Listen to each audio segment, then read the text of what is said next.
Hey, Tim, I'll ask you the same question I asked Rick. I think a lot of people gave you guys up for dead after you lost those two games at home. What is it about this team that gave you guys the belief that you were going to walk out of here with a win? I mean, last time I checked, it was first one before. So, I mean, if you're looking throughout the series, the away team has won every single game. So it's going to come down to who's going to be the first team to win at home. And that's where we're shifting our focus to right now. Eddie Sefko. Tim, I know you probably don't see it this way, but maybe you ought to be flattered that they've had to put Kawhi on you defensively a lot of the times now.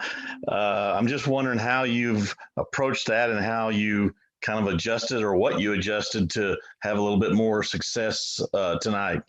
I mean, just trying to stay aggressive and picking my spots. I have to stay aggressive in order, to feel like I'm doing something out there to help and benefit the team. I felt like the last couple of games I wasn't taking shots, passing up a lot of shots that I know I can make, know I can take. And, I'm just trying to do my best to keep the defense honest. And in order to do that, you got to take some shots that are contested. You got to be aggressive, drive to the basket, see what happens, and go on from there. Tim McMahon. Tim McMahon, ESPN. Luka obviously wasn't himself the other night. What did you make of what he was able to do tonight? I guess his neck collar area feels great now. That's our guy. We're going to do whatever we can to back him up in any situation, in any given moment. And the performance he had today, it would have sucked if we didn't come out with the victories, especially being up 10 with 2 minutes, 2.5, 3 minutes left to go in the game. So just wanted to make sure we buckled down at the end of the stretch and pull out the victory. Rachel Nichols. Hey, Tim. Hey. Just wondering what's different for you when you're off the bench versus starting, how your prep is different and you're sort of just making sure you're ready at the exact right time. I'm just trying to take the same mindset, whether I'm starting or come off the bench. And that's getting yourself involved with the game, whether that's taking a charge, getting a defensive rebound and pushing it on the break, getting an assist, making sure you knock down your open shots when they're available, and attacking the glass, attacking driving lanes, and making something happen. So that's why I just try to stay keyed and locked in on whether I'm coming off the bench or not.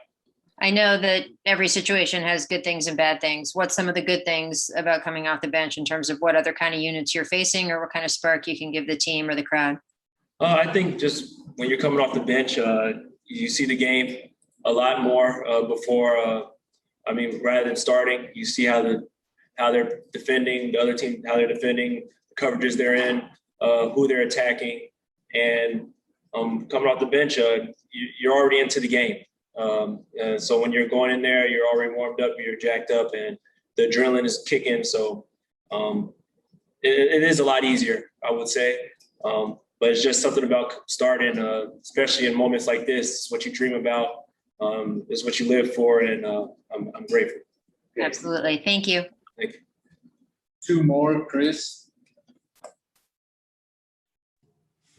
All right, Tim, from a confidence standpoint, all season you talked about how confident this team is. And, you talk about this going forward, obviously Friday night, coming back home is, you can close the series out. We just keep that road mentality, Coach says, when we're back at home. We already know AAC is going to be live. It's going to be exciting.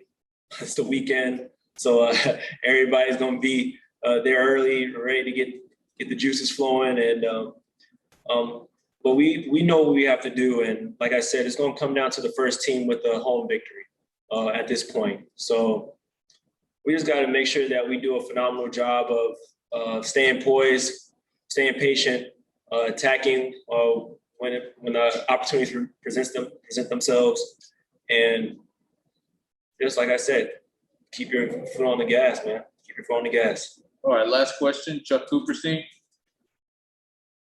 Hey, Tim, what did you make of the big lineup and how it worked defensively? Because it seemed like you were able to cut off a lot of the drives that had been hurting you in the first two games, and they settled for more jump shots and 3-pointers, and they made their share. But it seemed like your goal was achieved by changing up the lineup the way you did.